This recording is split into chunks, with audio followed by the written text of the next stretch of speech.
I think there's like a hesitation that some people have, especially after the last 5 years of like, oh, I don't just want to post and have like performative activism. I don't just want to do virtue signaling. I think virtue signaling is good. I think it is good to want to show people you're a good person.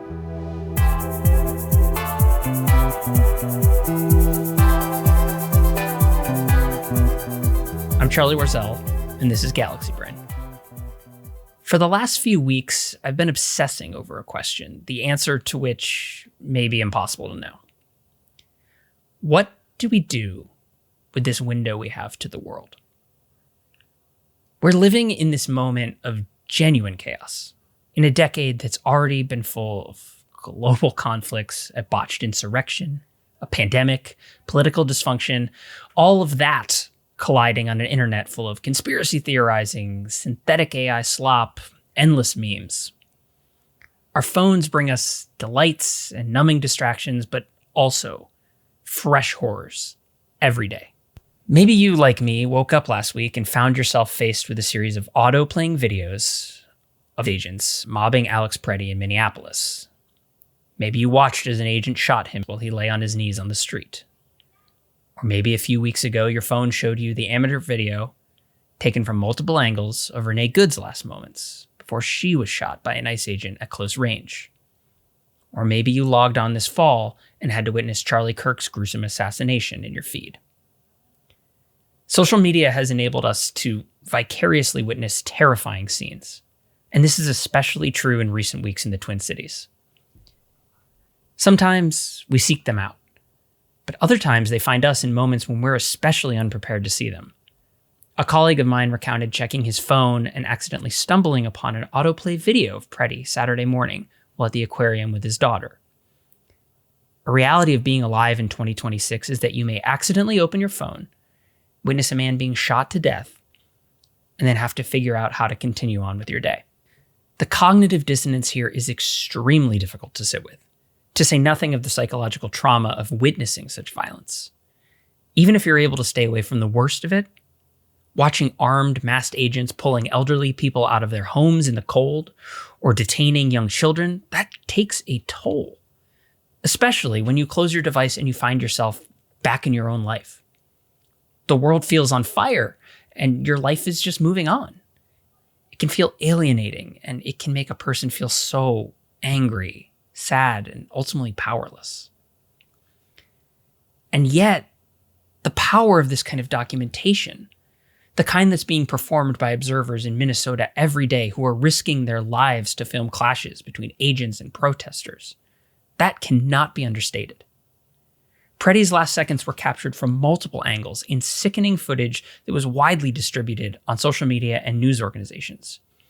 It is able, though, to be seen and dissected online precisely because of the observers who were there to document it, who did not drop their phones when the gunshots rang out, and who kept recording when federal agents piled atop Preddy. All of it has had an immediate effect. Encountering the administration's smears that Preddy was a, quote, would-be assassin and, quote, tried to murder federal law enforcement, the news and the footage of Preddy's death managed to break through the usual informational chaos. On Reddit, and Instagram, and Facebook pages, the videos of Preddy's last moments appear to have galvanized people who don't normally engage or post about politics at all. You have sports meme pages and golf influencers, the climbing subreddit, knitting accounts, not safe for work pages. I mean, even a Facebook page as apolitical as the gravestones of New England was calling out ICE's excessive force in the aftermath. Something has changed. All of this underscores that if the truth is ever going to win out over propaganda, it can only do so in the face of overwhelming evidence, the collection of which has become ever more treacherous in the second year of Trump's second presidency. You can understand the power of documentation and of witnessing, but you can also struggle with how to consume it all yourself. I'm reminded of this great and sobering essay by the New York Times writer Amanda Hess. It's about witnessing sensitive content videos on Instagram from the conflict in Gaza. This wrenching series of videos and photos of dead children, all on an app dominated by ads and influencers and algorithmically chosen photos of friends doing fun stuff. Of that, she wrote, "Sometimes when I tap on a post from a journalist in Gaza, Instagram suggests next steps. Are you sure you want to see this video, it asks. It tries to point me instead to resources for coping with sensitive topics. It suggests a crisis hotline for disaster survivors and responders. But I am not a survivor or a responder. I am a witness or a voyeur. The distress I am feeling is shame. What Hess is getting at here in part is how what we might witness on our devices isn't just traumatizing or radicalizing, but it's also linked explicitly to the specific platforms that serve this content up to us. And these platforms are incredibly fraught curators. Many of them are owned by billionaires with their own political agendas. For example, late last week, TikTok finalized the sale of its US operations to an American investor group, and that includes, among others, Oracle, the private equity firm Silver Lake, and the investment firm MGX. Now, this became relevant over the weekend when Preddy was killed, because influencers attempted to upload videos to the platform criticizing ICE, and some found that they couldn't do that. Others got the videos up but noticed they'd received 0 views, and that was very suspect. So many of them naturally took to social media to express their outrage. They said that they'd been censored by the new leadership. Quote, with Larry Ellison's takeover, TikTok is already silencing voices on the left and anti-ICE, anti-Trump content. That was what the popular podcast I've Had It posted on X Monday morning. And so this is just a perfect encapsulation of this moment, right? TikTok noted that it had suffered a data center outage and that user uploads and views had been affected. The transfer of ownership from ByteDance, TikTok's parent company, to the US ownership group, paired with a data center outage, might mess with the platform. That's an entirely plausible scenario. There's also the fact that non-political content on the platform, like posts from the NFL's primary account, also showed 0 views on Monday, which suggests a broader issue here. But others just refuse to believe that. The only thing in this that is clear right now is that there are so many people who are extremely and understandably wary of TikTok's ownership and seem to assume at all times that somebody's thumbs are on the scales. All of this makes the job of being an informed citizen just tortured. Do you stare at the misery machine? If so, how much? What do you take from it? Is the misery machine real life? Is it not real life? Don't be a doomer, they say, but also don't underreact. The truth out there is probably as bad, maybe even worse than you think. But if you remove yourself from it all, it's easy to slip back into something that is like complacency. It is crucial to pay attention right now. It's also crucial not to lose resolve or get sucked in or traumatize yourself. There's a real world out there. Touch grass, people say. The real world is likely full of people around you who tether you to your community, people you love and who love you. But the trauma in our screens, that is also the real world. So what are we supposed to do with this window to the world? It is such an unanswerable and essential question right now. Sometimes it seems like this window has only made people grow apart, more callous, more self-interested, more addled. And yet that very same window often shows us that people are good and decent, and that they care about each other and organize and have these huge reservoirs of empathy. We've seen that in Minnesota this month.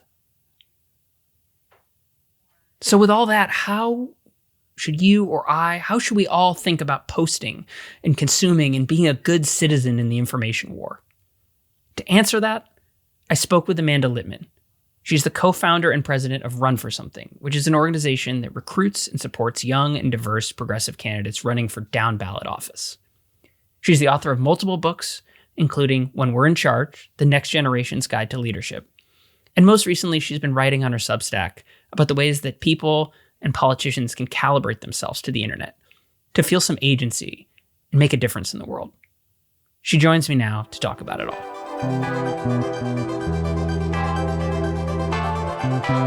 Amanda, welcome to Galaxy Brain. Thank you for having me.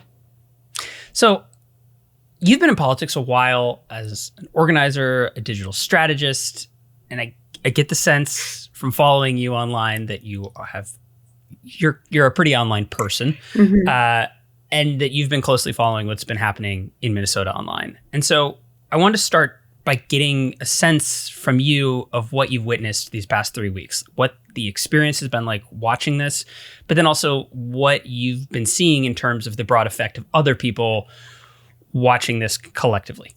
It's been so interesting because my algorithm very clearly knows who I am. It knows I like politics. It knows I work in politics. It knows I'm a mom. Like it's nice to feel seen in some ways. By big tech. By big tech, recognition is recognition. Sure. But the people I follow are, broadly speaking, people who work in politics for the most part, or people I've met through the political circle. Those folks have been tuned in since the beginning. What I have noticed over the last 3 weeks, both from the folks I follow from like other parts of my life, but also from the cultural creators, especially from like the parenting creators, from the book people, from the romance writers, like from the other parts of my life that are not politics, and I think this has been true across the internet, is people feeling like the shooting of Alex Preddy is the last straw. That this is the thing where you cannot stay silent. And it has felt so reminiscent of 2020 in that way, which is like in that there is a tipping point where the conversation cannot continue as normal in a way that I have found shocking, to be honest. Yeah, it's really wild to see it. I've seen it too, and I think a lot of people have remarked on this. I like in my other life, I like to play golf. And so I follow a lot of like people who are like golf influencers or whatever, or like my algorithm gives me people like that.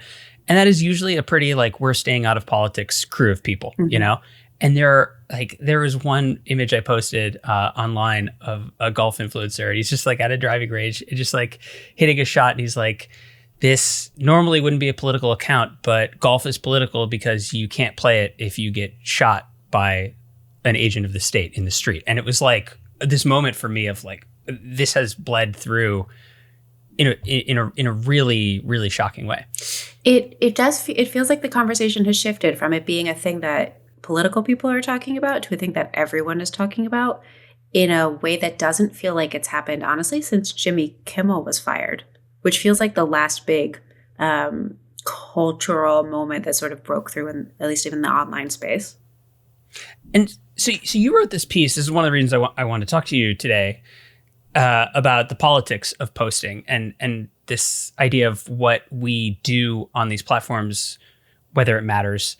But I think this is a great context for it, this idea that there has been this shift. And you wrote it, I think, before Alex Preddy was shot, a day or two before. And you started the piece by describing seeing this now famous photo of this 5-year-old boy who was detained by ICE. In the image, he's wearing this little backpack and this hat, and it's an extremely, I think, difficult thing for anyone to see, but especially a lot of parents. It really broke through online, and you talked about posting that image yourself on your own platforms in order to, put some pressure on ICE or raise awareness here. And then you wrote, "But did my posting or any of our posting on the platform do anything to further that effect?" Walk me through your process there. Did it? Yes and no. I'm not sure if I actually wrote this, but I have come full circle here. I used to be back in my digital strategist days. So when I worked for the Obama campaign in 2012, that was my first job out of college. I was doing online fundraising. I then did digital strategy for the governor's race and then did online fundraising for Hillary. I was like kind of maybe counterintuitively like posting doesn't matter. Like it is important in that it is like participatory, but it doesn't change things. It alone, it's not enough. You can't just post and be like, great, job done. Over the last now 10 years of the work I've done and seeing how things have shifted, I've moved my barometer for success a little bit. I think in this moment, as you have written so much about, there is no singular media source. Like everyone is getting a slightly different algorithm, a slightly different fractured media diet. They're seeing something a little bit different. So if I post the picture of Liam Ramos or the headlines from the Minneapolis paper, it might be the only thing that someone sees about that story if they follow me. Even though it feels like my entire newsfeed is 100% that, it might be the only thing. And there's actually some really interesting research about this that I think Wired wrote about in December, how political content posted by non-political creators has more influence than political creators doing it. Like it does more to move people to the left, in part because of the parasocial relationship that people have with folks who are talking about golf or parenting or books or whatever it might be. And like, I'm not creator. You're not a creator. We're not influencers in that same way, although like maybe we are, which is sort of a separate conversation. But that idea that, you as a trusted source for your friends, your family, they know you, they know where you're coming from, seeing you speak up about it, you in the broad sense, that can be really, really powerful. And it takes the place of like having a conversation in person that most people are a little bit too afraid to have these days. Well, I mean, it's such a great point about the influencer thing. When you look at, I think this is something, and we can get into this a little later down the line, but when you think about how different ideologies have harnessed the media, like there was this whole long conversation after the 2024 election of who is the Joe Rogan of the left, right? And the smartest people on this subject who study this type of stuff, who really understand these dynamics, all said, you can't create that because Joe Rogan is a guy who's a stand-up comedian who started a podcast about stand-up comedy where he interviewed comedians, then got into mixed martial arts and did that and built this huge audience that like loved and trusted him for whatever reason. And then he started to get interested in like conspiracy theories and then politics.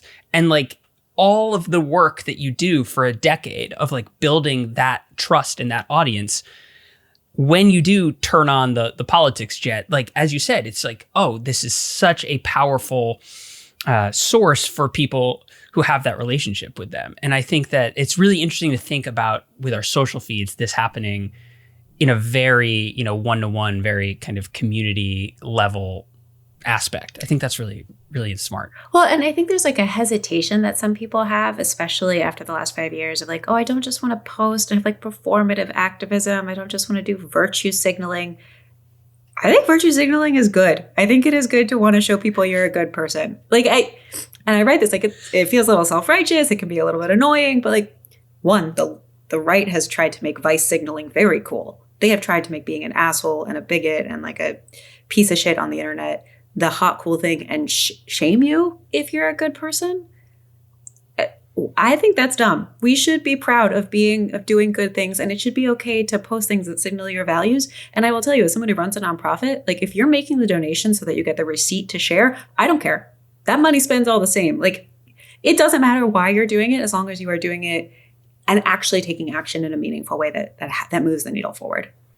You write that it could also be a way to find your people. I think a lot of people don't believe that, but can you give the case for, finding community through some of these platforms and networks? I mean, it's hard for me personally to articulate this because everyone knows I work in politics. This is my life, but I hear this from the people who like engage with this material all the time, which is like, it's so validating to see someone say something or post something you agree with in a way that might surprise you.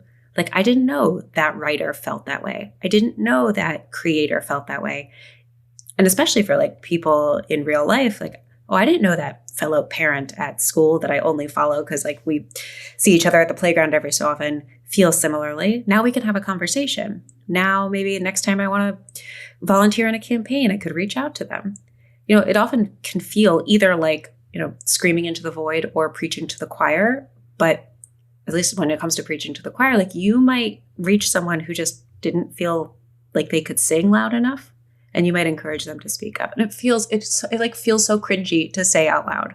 Like it really does, and I get that. But in this moment, especially with the propaganda war that the government is trying to instill, it really, really matters that there's a different kind of dispersion of information.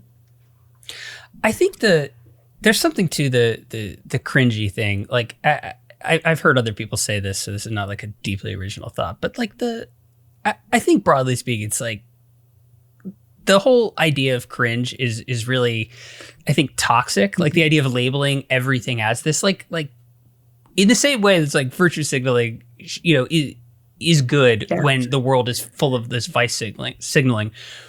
When there is like a terminal irony that like is basically poisoning all these different platforms and that are the White House posts, like they're a 4chan moderator or something like that. I feel like cringe is good. Like bring us some cringe, right? Because it basically just means like you care a lot.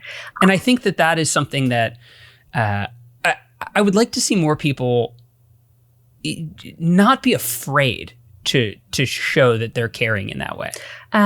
Rachel Carton had a thing, I think it was last week, about like the Mr. Rogersification of marketing this year, of how more and more brands and marketing are moving into like Mr. Rogers vibes in their social media and like leaning into this idea of like kindness and hope. And I have been thinking about this a lot. Even in 2025, like my hottest take is I think that the Democratic nominee in 2028 is going to be whoever can appropriately balance fight like hell and like kindness and joy. Like, I don't know if you ever see that meme that's like the people yearn for Glee. They just want Glee to be on. We want that Glee joy, like the television show.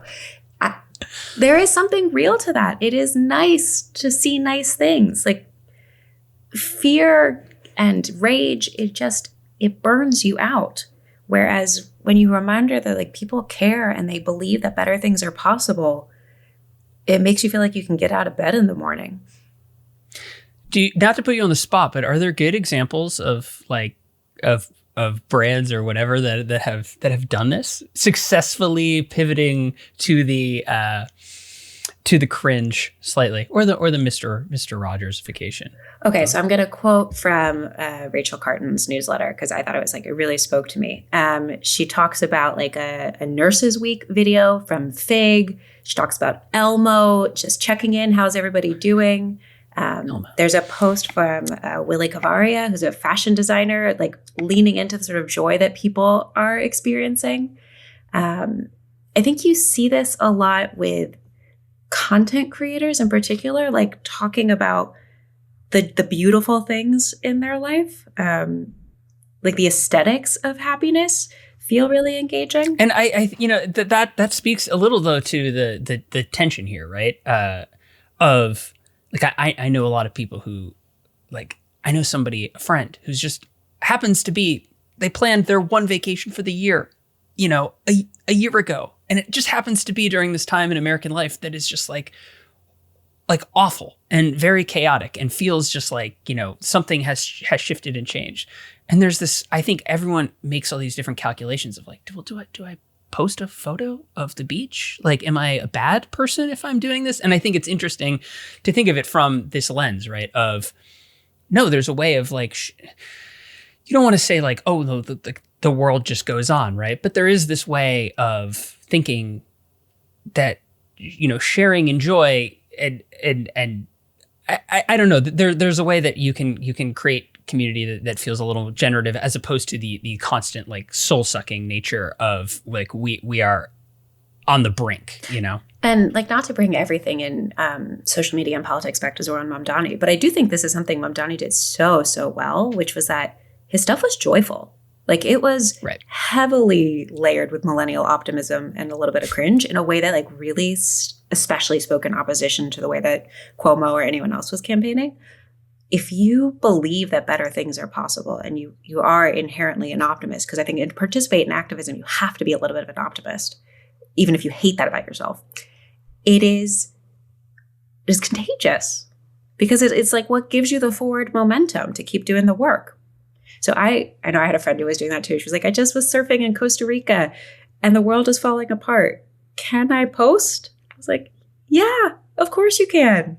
Because the next day you'll be back, donating and marching and doing what you can. Post away. Or shoveling snow. Yeah. And doom scrolling. Yeah.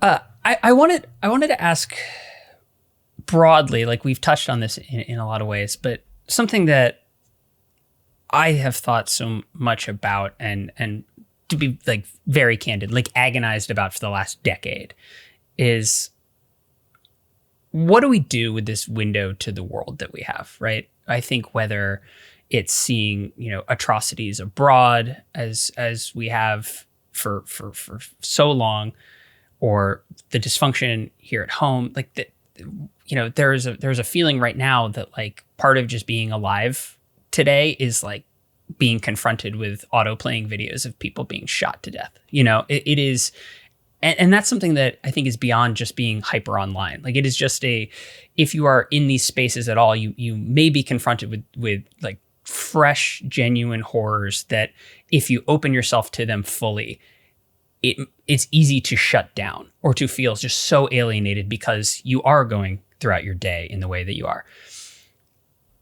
I'm curious how you think about how we bear witness, how we think about showing and sharing these things with people because they matter to us, and how not to get demoralized in doing so.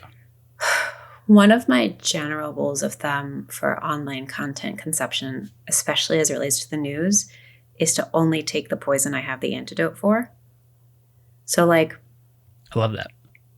I can't always do this, but generally speaking, like that means that there are huge parts of the things happening in the world that I just like, I scroll past. I can't. There's nothing I can do about that. That doesn't mean it's not important. That doesn't mean it doesn't matter. It's just the things that I have chosen to dedicate my life and my career and my work to and my personal outside of work interest to are not that.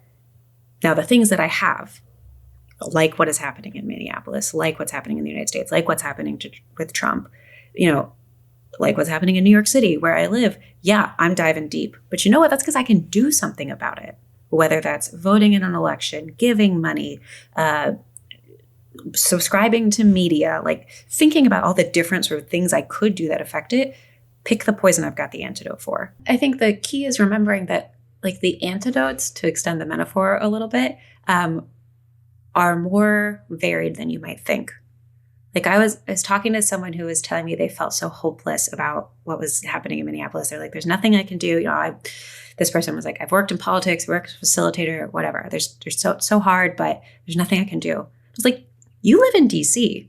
There's a DC mayoral election in the upcoming year. It actually is going to be really, really, really important who the DC mayor is, because this shit is going to come back to your city soon enough. Like, dedicate all of your energy to that. And that, while it might not feel like a direct solution to what's happening in Minneapolis, that is a solution. And it's a concrete thing you could do. It's a thing you can show up in person for. It's a thing you'll be able to live the results of. Like, be expansive in what your idea of antidote is. And it allows you, I think, a little bit more possibility. We're talking a lot about the personal, political media consumption, how to be online as a person. We've also touched, but I want to go deeper on the idea of politicians and being online. You've written a lot about leadership, especially in younger generations, about ways that that people can leverage these platforms to connect, to get messages out, but also to inspire people to affect actual like political change. And something that I feel, and I think a lot of people feel, is that there are really just especially when you look at, say, our politicians, they fall into two camps. They're either like hyper online, really cocooned, troubling kind of like edgelords, or you have people who are kind of thinking and regarding the internet on dial-up terms, right? You've said that we need to find elected officials who are the right amount of online. Like, what is the right amount of online for an elected official? So I think it's folks who are enough of a consumer that they can be a producer without the brain rot. Which, like, JD Vance has brain rot. Trump has brain rot. Like, they're so online that they're unable to see that it is an ecosystem, an echo chamber that they cannot get out of. Like, they're sucked into it. I think there's actually a lot of, Republican electeds, candidly, who, whether it's Twitter or Fox News, same idea, like, there's not some secret source of information. They're doing the same shit. We saw that in the photo from the Venezuela attack or coup, I guess, where they're like scrolling Twitter as they're, kidnapping dictators. Right. This is the sort of the not situation room, but the Mar-a-Lago command center, yes, during the Venezuela raid, where they are conducting an operation, and Pete Hegseth has a screen behind him that is showing a Twitter feed or an X feed. That is too online. And then as you say, like, the politicians who clearly have no idea how the internet works, they don't understand, they don't know the language of like a forward-facing video, so they can't do it in a way that feels genuine or authentic, which means they can't communicate in this moment. And that is 80% of a politician's job is communication. And if they can't do it in the way that works for 2026, they can't be a good politician right now. You've got some politicians, I think, like AOC, Maxwell Frost. I actually think Chris Murphy and Brian Schatz, it's not all younger, but it's a lot like the ones who are online enough that they know how to use the tools, even if they don't actually know how to like edit the video themselves, while still understanding that the internet is not real life, but it is a huge part of real life for a ton of people. And it is how people understand real life. Like it's a mediation. It's a mediation for how people understand real life. What makes, when you see something good from a politician, like a piece of content that they've produced, or like a response, what are some of the flavors of that? Like, what is like a taxonomy of like a good response or a good, post from an elected official? Like how does it work? Does it feel like it credibly could have come from them? Like, do I buy that this is a thing that even if they're like, I said like their Zoomer digital staffer told them, hey, this is a thing you should make, we're going to edit it. Does it feel like it credibly have come from them? Does it feel like they're responding to a post that they probably could have seen? Does it look like they're copy pasting talking points they've been emailed, which you see politicians often do and then forget to delete the like copy paste notes on top of, which is such a flag. And I think like, how much did their staff have to explain to them the format, the function, how it works? One of my favorite questions to ask politicians of any age, but especially the older ones, like, tell me about what side of the internet you're on. Like, what side of TikTok are you on? What Reddit subreddits are you in? What are you on Pinterest? Are you on, some Raveler if you're a knitter? I don't know. Like, tell me about the internet that you're on. And the ones who don't even understand the question are the ones who are not well suited for this moment. It's interesting. I once asked, I had an opportunity via the New York Times editorial board to interview Bernie Sanders, and my job was to ask him a tech question. And I was just like, show me some of the apps on your phone. And he just yelled at me and said he doesn't have any. And yet somehow that works, right? Like somehow there are some people, because he is authentic to that, like, hey man, like, miss me with all of this. He doesn't do, but you can tell the ones who are actually really good at it don't do meme stuff. Like, they're not making memes. They're being like genuine personal lead communicators who maybe are like using different formats and functions. But I think part of it is they so clearly know themselves and know what they believe that the question becomes like, what tactics am I using to communicate it, as opposed to which memes am I jumping on to become trendy? This is what I noticed about, and other people pointed this out about Mamdani. And again, like politics aside, like what was so, and also even beyond the joy part of it aside, what I thought was so interesting from a media perspective about some of his videos, especially the first ones that he did when he was out in Queens on the street, was he was taking a very popular online form of content, which is the man on the street asking random people with a microphone in their face some kind of question, right? And then that getting chopped up and put online. Like that's how we found Hawk to a girl, who became like that's like the other side of it. But he was just asking these questions about like, why did you vote for Donald Trump in 2024, right? And having that man on the street thing. But it's that fluency with a type of content that people are familiar with, but is also a type of content that you can do in your own way that is not going to, or that is going to then spread naturally, right? Because like the internet is primed to take that type of content and just like get it out to a lot of different people. I thought that was a really great example of pairing form, regardless of even the politics, with something that is actually going to spread. Well, and that's because he's the right amount of online. Like that's a dude that has an FYP that is carefully calculated to his interests. And he's talked about this, and I think that is telling of like a guy who at the very least knows the language. Like he can speak enough of it that he can get by. And I think that is true for so many of the politicians who are really effective in this moment. Is they're good enough. They've done like enough days on Duolingo to get by. They're not being guilted by the Duolingo owl logo. That's very important, I think, in general. So if you could give advice, and I'm sure you are, but if you could give advice to like the Democrats right now, and that's even just like in choosing candidates, like how important is that part of it, like the online strategy in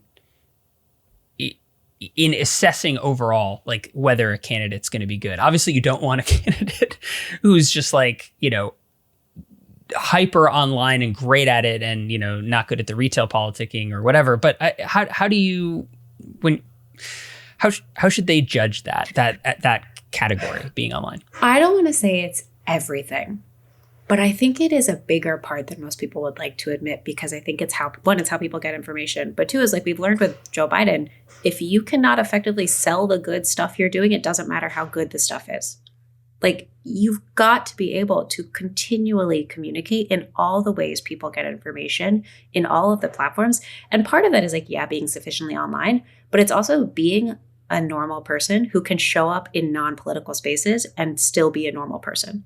Like, I think a lot about how many members of Congress could credibly go on basically any non-political podcast, chat show, influencer, and not sound like a robot. Maybe a dozen, if you're being generous. Which doesn't mean they're bad people or bad politicians or bad legislators. It just means that the skill set for what you need to be an effective leader in 2026 is not the same skill set that you needed in 1990 or 2000 or even 2010 when a lot of these folks got elected. I think it's the same thing that you're seeing CEOs struggle with too, where if you are too online as a CEO, you will suffer. But if you're not online enough, you're not going to know how to perpetuate the brand. You're not going to know how to sell the work. You're not going to know even how to influence internal communication, which is driven off of external communication in many ways. It really matters. Something that I really appreciate about your writing on this entire subject is always that it draws back to IRL, right? It's always focused in the idea of actual civic engagement, actual community, the stuff that we do online, driving change in the real world. You've written about things that you've written a long list in one of your Substacks of just things that people can do. Some of it is political. Some of it is civic engagement and relationship building. Can you tell me some of the things that you have found most helpful there in just building community and giving people just a broader sense of agency? Go to a city council or school board or library board meeting. Go to a state legislative hearing. Go to a neighborhood cleanup. Stock your neighborhood fridge if it has a free fridge. Participate in mutual aid. Support a local artist. Buy something from a local artist. Share the thing that you bought online so that more people can buy things from that local artist. Subscribe to local media. Bring a dish to someone who just had a baby or lost a loved one or just because.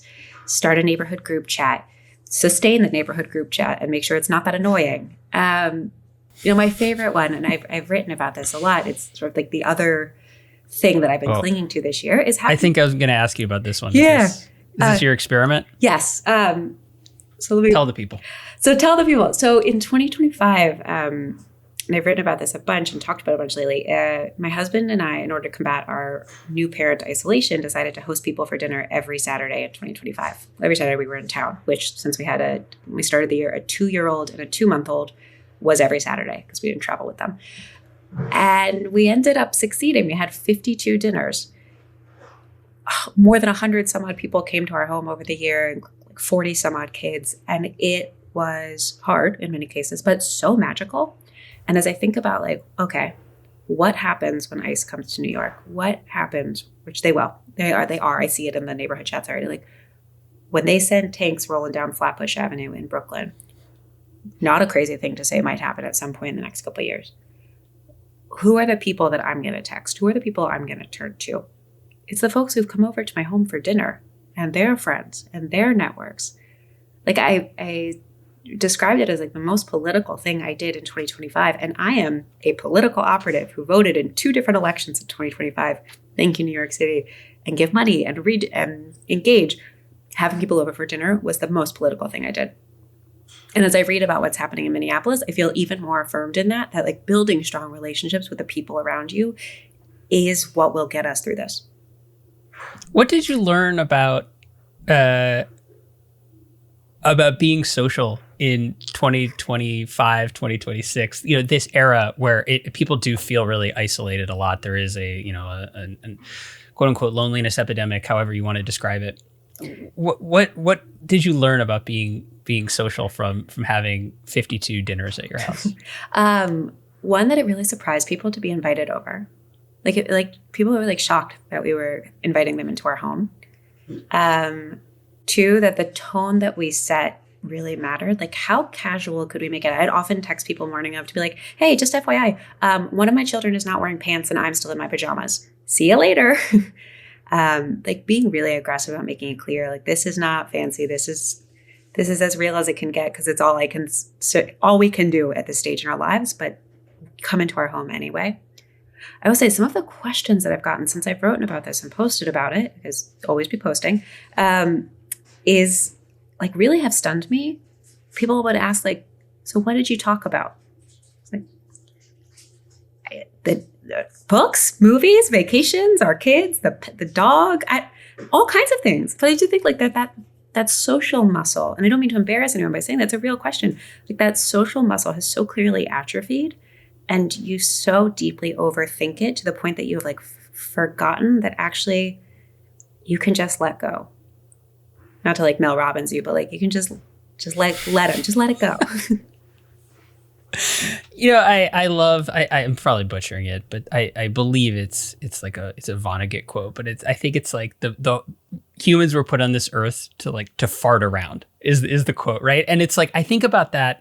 I thought about that when I read your post, and I think about it sometimes when I am out with my community, engaging in whatever. And a lot of that time is like, it's not structured, right? It's not like, hey, here's the list of what we're going to talk about today and the 8 political actions we're going to take and the 12 things, you know, it's like I almost sometimes can't remember what we talked about, right? But it's this, you leave with this feeling of like, that was so great and unproductive because it was unproductive. It's like a wonderful thing. And it feels like it's something that we just like, we need to have, is that just that unstructured hang. And like, it's really hard to be on your phone when it's just like 4 or 6 people in your house hanging out and having dinner, drinking wine, whatever it might be, which I think is also a big part of this, is like, it's 2 or 3 hours in which I am not on the internet. And I wish that was more of my life. I wish I was better about not being on my phone, but like, especially when people are over, it is so valuable to unplug. So valuable. Well, I think we will let people unplug by wrapping this. Excellent segue. Amanda, thank you. I'm trying. This is still new to me here. We're working on it. But Amanda, this is lovely. I thank you so much for helping people try to understand how to use these tools to feel like a person in the world instead of like being tossed by the algorithm that wins. So well, thank you so much. It's my pleasure. And I would just say, like, I know it feels bad, but like that we're winning. Like, we're gonna win. I think that's the thing I've taken away from the last even couple days of the internet is like, oh, they're not popular. What they're doing is not popular. They're getting cat bongo Reddit subthreads to like vocally disagree with them. They are not popular. This is terrible, but we will win. And I find that to be really comforting. Amanda, thank you so much. Thanks. Really appreciate it. That's it for us here. Thank you again to my guest, Amanda Litman. If you liked what you saw here, new episodes of Galaxy Brain drop every Friday. You can subscribe to The Atlantic's YouTube channel or to Apple or Spotify or wherever it is that you get your podcasts. And if you want to support the work that I'm doing and the work that all of my colleagues at The Atlantic are doing, you can subscribe to the publication at theatlantic.com/listener. That's theatlantic.com/listener. Thanks so much, and I'll see you on the internet.